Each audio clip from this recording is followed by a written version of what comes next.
अस्सलाम वालेकुम दोस्तों, कैसे हैं आप।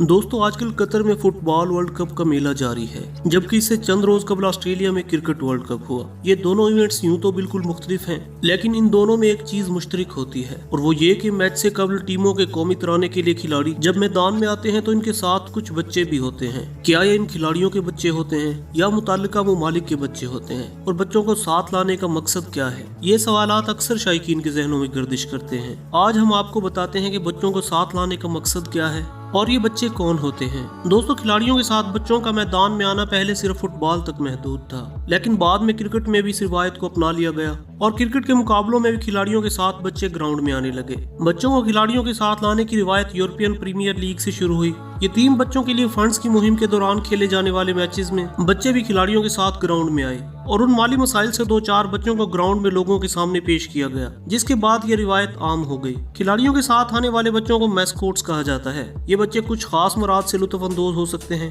यानी दुनिया के अजीम तरीन खिलाड़ियों के साथ कुछ वक्त गुजार सकते हैं। अगर मुमकिन हो तो वो उनसे मुख्तलिफ तकनीकें सीख सकते हैं और मैच के लिए मुफ्त टिकट्स हासिल कर सकते हैं। दोस्तों, फुटबॉल के बाद इस रुझान को क्रिकेट, टेनिस, ओलंपिक्स और चंद दीगर खेलों ने फरोग दिया। ये बच्चे आमतौर पर एनजीओ और यतीम खानों से लाए जाते हैं और खेले गए मैचों के मुनाफे से उन्हें माली इमदाद मिलती है। तो दोस्तों, ये थी आज की वीडियो। मजीद मालूमाती वीडियोस देखने के लिए हमारा चैनल सब्सक्राइब कर लें और वीडियो को दोस्तों के साथ शेयर जरूर कीजिएगा। अल्लाह हाफिज।